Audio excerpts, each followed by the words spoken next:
Today, we will focus on one of the most important startup skills, pitching. A pitch is not just a presentation. It is your ability to clearly communicate a problem, your solution, and why your startup matters. This WE-Rise project, Learning Nugget, provides practical steps for building a strong pitch and delivering it effectively for women-led startups. A startup pitch is a short, compelling explanation of your business idea. The purpose is to quickly help someone understand the problem you solve, how your solution works, and why it matters. You might pitch to investors, partners, accelerators, or even potential customers. Every good startup pitch answers a few fundamental questions. What problem exists? Who experiences it? What solution are you proposing? Why is it better than current alternatives? How can this become a scalable business? Most successful startup pitches follow a simple structure, up to 10 slides for a 3 to 5 minute presentation. However, presenting 10 slides in 3 minutes introduces a harsh truth. You only have an average of 18 seconds per slide. At this pace, your slides cannot be documents for the audience to read. They must be highly visual billboards that support the single, powerful narrative you are speaking. Here is how you build that narrative, step by step. 1. The hook. When you are giving a pitch, whether it's an elevator pitch or the crucial first 30 seconds while your cover slide is on the screen, you should always start with the hook. It should immediately make the audience curious about the problem you are solving. This can be a surprising statistic, a powerful question, a brief, grounded story. You have to earn the right to introduce yourself by making them care first. Once you have their attention and they understand the pain point, you introduce your startup as the hero of the story you just started. Keep it brief. If your cover slide is up, they can already see the logo. You are just giving it a voice. That's why we built Startup Name. Skip the marketing fluff or generic mottos. For example, empowering the future.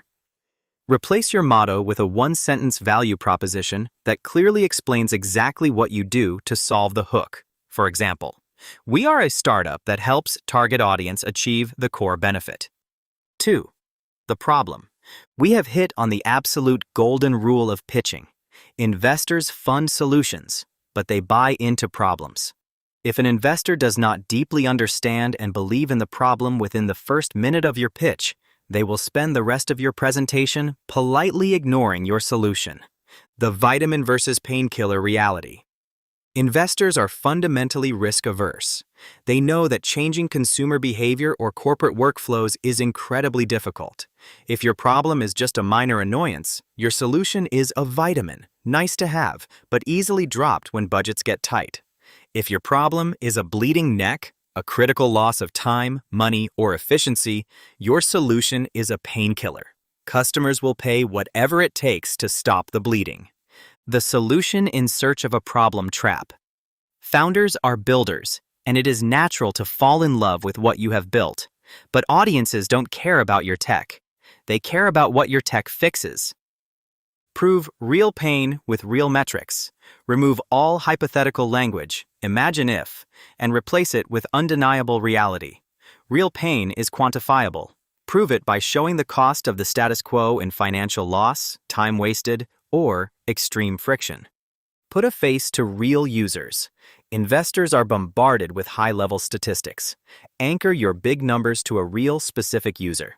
For example, meet Elena. She runs a mid-sized sustainable fashion brand. This proves you have actually spoken to your market and understand their daily struggles. 3. The solution. This is the pivotal moment. You have built tension by exposing a real, bleeding neck problem, and the audience is nodding along. Now, you release that tension by introducing your solution. However, this is where many brilliant founders stumble. Because you have spent months building your product, your instinct is to talk about how it works under the hood. The bottom line is, early audiences do not care how the engine is built. They only care how fast the car goes. First, sell the benefit, not the feature. A benefit is the actual result the user experiences. For example, saving 10 hours a week, instantly ending data entry errors. Second, paint the before and after. Draw a sharp contrast between the nightmare they are living right now and the paradise your product offers. Third, avoid the under-the-hood trap. Keep your solution explanation to the what and the why. Save the technical jargon and proprietary logistics for the Q&A. Fourth, answer the ultimate question. So what?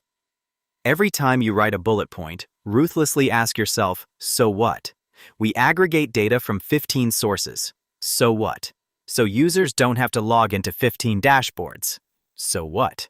So they save 2 hours of admin work every morning. That is your benefit. 4. The market. You can have a deeply painful problem and an absolutely brilliant solution. But if the problem only affects a small handful of people, you do not have a venture-scale business. Investors need to see a path to hundreds of millions in annual revenue to make up for the 70% to 80% of startups in their portfolio that will inevitably fail. Avoid the top-down, lazy market slide. For example, the global AI market is $150 billion. If we just capture 1%. Capturing 1% of anything is incredibly difficult, and a broad global number means nothing. Instead, calculate your market from the bottom up. Show them exactly who the users are and what they are willing to pay today, and then demonstrate a land and expand strategy for tomorrow. 5. The business model. You have reached the section of the pitch where the rubber meets the road. A brilliant product that cannot generate sustainable revenue is not a startup. It is a charity or a hobby. Do not make the audience guess how you make money. Your revenue model should usually fall into one of a few proven buckets: SaaS, marketplace, usage-based, or direct sales. State your mechanism plainly. Revenue is just money coming in. Sustainability means that you are keeping more of it than you are spending. You need to demonstrate that your lifetime value, LTV, is significantly higher than your customer acquisition cost, CAC. Keep your pricing tiers simple and focused on your core model. 6. Traction. We have arrived at the ultimate truth teller of your pitch. Ideas are cheap. Execution is everything. Traction is the undeniable proof that you aren't just a philosopher with a slide deck. You are an operator building a real business. Do not confuse vanity metrics, like social media followers, with real traction. Present your traction based on real evidence: monthly recurring revenue, MRR, daily active users, DAU, signed letters of intent, LOIs, or successful beta tests in real-life business environments. Investors are looking for the trajectory of where you are going. A dynamic growth rate is far more impressive than a static number. If you haven't launched yet, be honest, but show relentless forward motion. 7. The team. We have reached the most fundamentally human part of your pitch. Investors invest in teams rather than ideas. Why? Because your initial idea will probably change. Your first product will break. The only constant in the chaotic early years of a startup is the founding team. Prove your founder market fit. Why are you the exact right people to solve this specific problem? Show domain expertise. Avoid overlapping skill sets and prove that your relationship can survive high-stress environments. Women founders often over-deliver but under-pitch. This is the slide where you look the investor in the eye and confidently say, "This is going to be a massive company, and we are the only people capable of building it." 8.